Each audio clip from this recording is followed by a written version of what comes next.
अस्सलाम वालेकुम। नरमी और आजिज़ी को अपनाइए, सिला रहमी का शेवा इख्तियार कीजिए। नरमी में बहुत बड़ी ताकत है।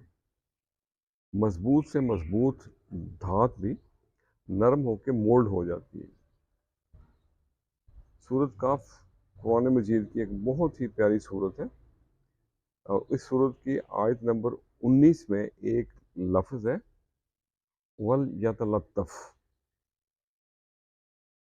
ये थोड़ा सा लंबा करके लिखा गया है क्योंकि यहाँ पे कुरान शरीफ की का हाफ हो जाता है, निसफ हो जाता है। और इसको देखा जाए तो ये पूरे कुरान शरीफ का हासिल है, निचोड़ है। और इसका मतलब क्या है? नरमी से बात करना, नरम लहजे से बात करना। मूसा अलैहिस्सलाम को जब रब बारी ताला ने फ़िरौन के पास भेजा था तो उस वक्त ये आयत नाजिल की थी और कहा था कि उससे नरमी से बात करना, हो सकता है कि वो सीधे रास्ते पे आ जाए। अल्लाह अकबर। और किससे कहा गया कि उस इंसान से नरमी से बात करना जो कि दुनिया का सबसे बड़ा मुतकब्बर तकब्बर करने वाला था और घमंडी शख्स था। तो मेरे भाइयों, एक बार ज़हन नशीन कर लें कि नरमी से बात का मतलब बेवकूफ़ी या बुज़दिली नहीं है, बल्कि ये एक आला ज़र्फ़ की निशानी है। अल्लाह अकबर। आजिज़ी और नरमी को अपना शेवा बनाइए, ये ज़र्फ़ की पहचान है। आज मैंने एक छोटी बहर की छोटी सी नज़म आप लोगों के लिए लिखी है, तो अर्ज़ किया है, मेरे रब के रूप निराले, मेरे रब के रूप निराले, रब की बातें रब ही जाने। डूबे चांद और उभरे सूरज, डूबे चांद और उभरे सूरज, रास्ते उनके वही पुराने। माहिर हैं तनकीद के सब, खुद को ना कोई पहचाने। मेरे रब के रूप निराले। रात गई और बात गई, नई सुबह के नए अफसाने।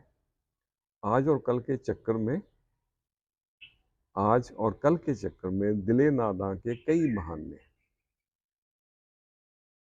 कदर करो कंदील की यारो, कदर करो कंदील की यारो, एक शमा के 100 परवाने।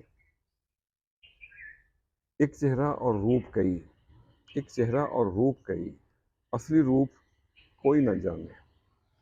गर्मी सर्दी बरखा बारिश, गर्मी सर्दी बरखा बारिश, रब की रमज़ें रब ही जाने, रब की बातें रब ही जाने।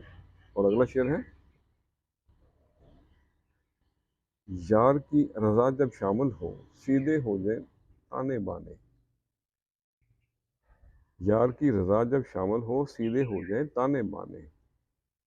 नया ज़माना रस्म नई, नया ज़माना रस्म नई, तरसे हम वो दौर पुराने। रब की बातें रब ही जाने। और अगला शेर है,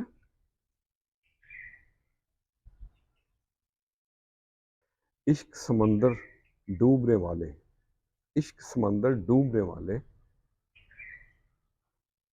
लोगों को वो लगे दीवाने।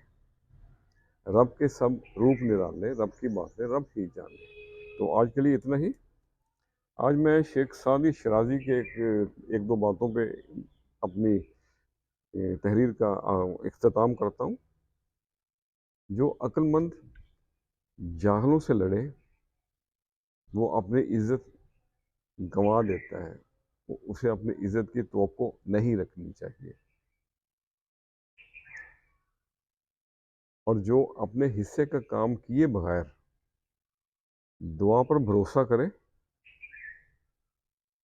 हमाकत है, बेवकूफ़ है वो शख्स। और जो अपनी मेहनत पर भरोसा करके दुआ से गुरेज करे, उससे बड़ा मुतकब्बर कोई नहीं। और तकब्बर अल्लाह को पसंद नहीं है। खुश रहें और सबके साथ आसानियों का सबब बने। अस्सलामु अलैकुम।